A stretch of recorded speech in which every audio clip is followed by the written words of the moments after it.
자리에서 질문 궁금한 거나 실무적인 거나 상관없이 발표자분들한테 하셔도 되고요. 토론자분들한테 하셔도 되겠습니다. 안녕하세요. 저는 서울대 교육종합연구원에 있는 연구원 이현주라고 합니다. 저 굉장히 마이너한 이야기지만요. 굉장히 발표자분과 토론자분들의 그 말씀을 들을 때 한 가지 좀 풀리지 않는 궁금증이 있었는데요.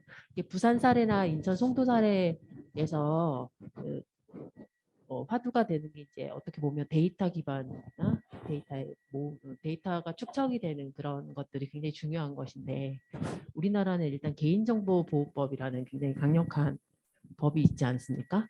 중국 자체가 데이터 그런 법들이 약간 환경적인 요소가 다른데, 부산 사례를 말씀을 하셨을 때 그런 문제들은 어떻게 해결을 하셨는지 궁금해서 여쭤봅니다. 지금 나온 질문에 대답도 해주시면서 마무리 말씀을 우리 이제 김병희 국장님 먼저 하시고 그다음에 송기진 박사님께 마무리 말씀 부탁드리겠습니다.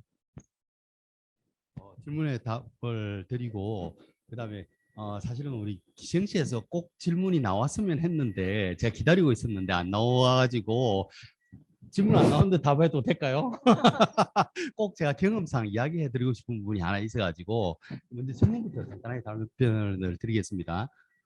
아까 제가 시간이 없어서 상세하게 말씀을 못 드렸는데 그 데이터 기반 도시 혁신이 이렇게 좋은데 왜 진작에 되지 않았느냐 하는 부분이 데이터 3법 개정이 늦었어요, 우리나라가. 근데 데이터 3법이라 하면 개인정보보호법, 정보통신망법, 신용정보법인데 그걸 갖다가 그 식별화되는 개인정보를 처리를 해가지고 그걸 활용할 수 있게 해준 거예요. 그러니까 그것 때문에 지금 데이터 기반 도시 혁신이 더 활성화됐던 거예요. 그하고 그 법이 개정되기 전부터 국회에서 계속 이야기했던 게 이렇게 데이터 기반 그 혁신이 중요한데 우리나라 터지는 이유가 그 개인정보보호법 이런 것 때문에 안 된다.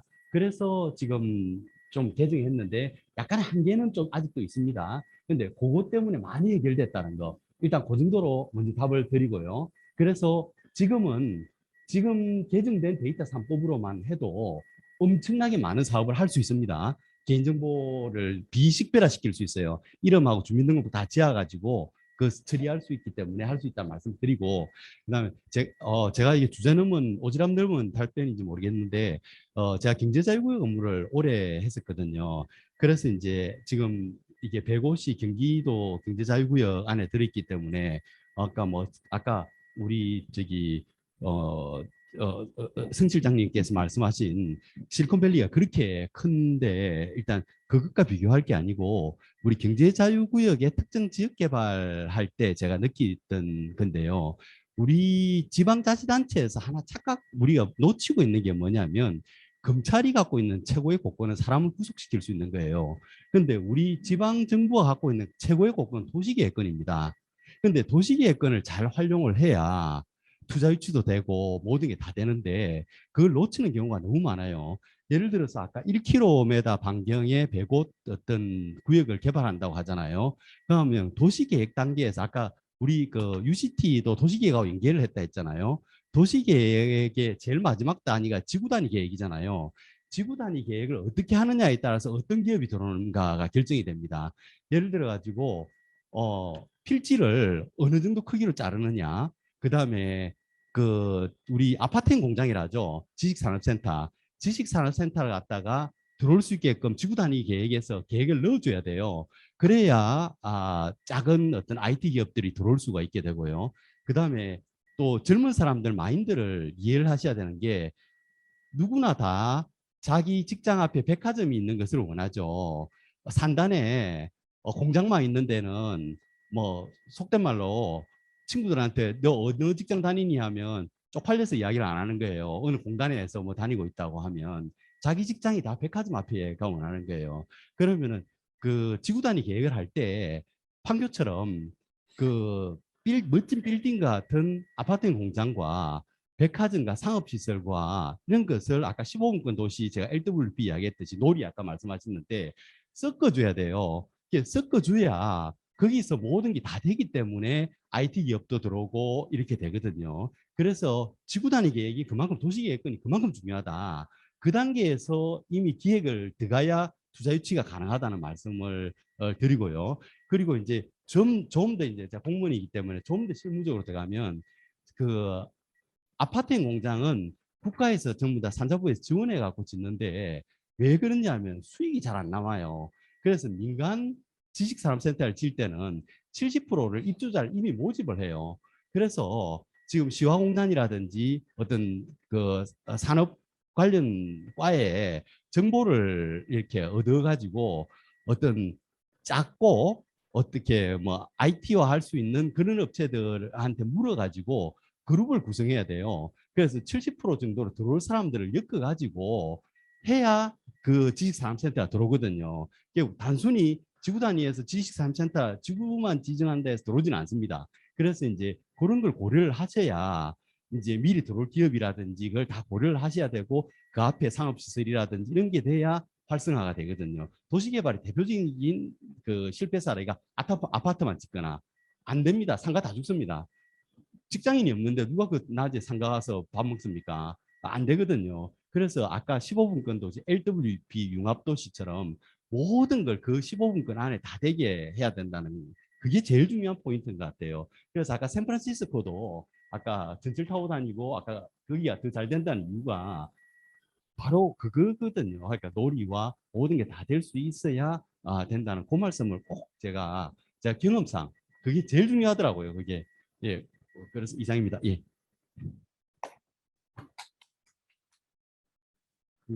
요새 이제 그런 말 많이 하죠. 사람들이 몰려야 기업들이 들어오고 또 데이터가 만들어지고 창업이 이루어진다. 그러니까 과거에는 이게 거꾸로 생각을 했었죠. 거기에 이제 공장 짓고 뭐 대학 짓고 그러면은 이제 당연히 여기 사람들도 모이고 그럴 거라는 건데 이제 오히려 지금 이제 그게 바뀌고 있는 거죠. 지금 이제 여러 가지 형태로 기술도 발전하고 사람들의 문화도 바뀌고 그래가지고 그래서 저는 좀 쉬운 것 같은 경우도 이제 우선은 그런 관점을 좀 가지고 좀 접근할 필요가 있다고 생각이 듭니다. 지금 시흥이 가지고 있는 이제 시와 공단의 문제, 여기 해양 환경 활용 문제, 뭐 여기 신도시와 부도시권의 갈등 문제, 뭐 이런 것들이 지금 탄재고 있잖아요. 지금 시흥의 발전 전략을 짠다면 지금 105 신도시만 가지고 접근할 이런 내용은 저는 아니라고 생각을 합니다. 시장의 관점에서 그럴 거고. 이제 그런 것들을 어떻게 좀 잘 해가지고 여기에 좀 노인들도 올 수도 있지만 또 젊은이도 올 수 있는 그런 조건을 만들어서 그런 환경을 만들어주는 것이 중요하고 그게 결국 이제 아까 말씀드렸듯이 이제 기술 혁신과 사회 혁신이 결합되는 그런 접근들입니다. 그래서 저는 이제 지금 여러 가지 산업 발전 전략을 얘기를 할 때 그것을 지역의 여러 가지 교육, 문화, 환경, 뭐 복지 이런 것과 분리되어서 산업 발전 전략만 짜왔는데 그게 아니라 시흥이 가지고 있는 문화, 복지, 환경 등등의 일종의 사회 정책 관련된 영역들이 같이 결부가 돼가지고 종합적인 관점에서 발전 전략이 짜져야 된다는 것이죠. 그래야지 그게 지역에 있는 주민들의 삶을 형성시키고 그것도 다시 산업 발전으로 연결될 수 있는 그런 계기가 마련된다고 생각을 합니다. 그리고 이제 또 하나의 문제는 지금 이제 서울대가 여기서 중요한 역할을 하겠다고 지금 깃발을 들고 나왔는데 서울대는 연구 중심 대학이에요. 연구 중심 대학이라서 이제 지역의 구체적인 문제를 해결하는데 익숙하지 않습니다. 지금 포스텍, 카이스트 지역에서 어떻게 보면 섬처럼 존재하고 있어요. 왜냐하면 글로벌하게 움직이는 플레이어인데 지역 문제 별로 관심이 없거든요.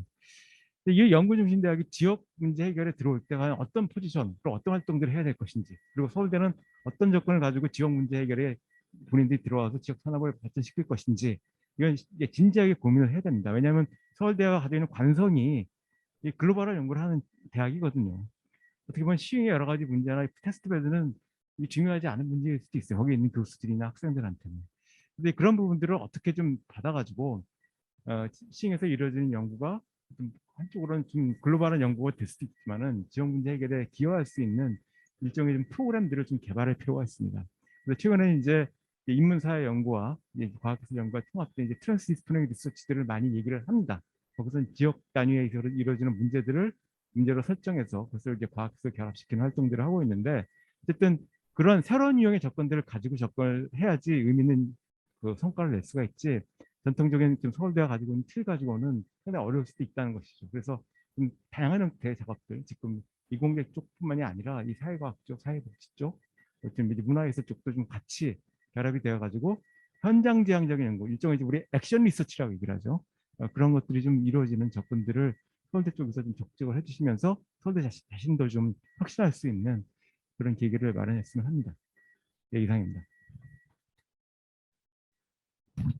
예, 마지막으로 서울대한테 따끔한 말씀도 건네주시면서 마무리를 해주셨습니다. 저희도 그 가슴에 잘 담아서 저희들도 더 고민을 해가지고 한번 방안을 마련해 보도록 하겠습니다. 또 뭐 보태죠. 한 말씀만 더 들어도 될까요? 제가 제일 저기 전문성도 떨어지면서 그냥 실무 경험 위주로 제가 말씀드리는데 R&D 업무를 제가 담당했었거든요. 근데 제가 안 그래도 송희진 박사님께서 말씀하시니까 갑자기 꼭 이 부분은 말씀을 제 실무 경험상 말씀을 해드리고 싶어서 제가 기업인들 굉장히 많이 만나거든요. 송 박사님 말씀 100% 많습니다. 제가 R&D 정책을 하면서 대학 교수님들 뛰어나신 분들과 어떤 R&D를 개발하고 지금 서울대 병의도 바이오 개발하고 막 나온다고요. 그래 하면은 마치 잘 될 것 같아요. 그 주위가 막 활성화되고 실리콘밸리처럼 될 것 같아요.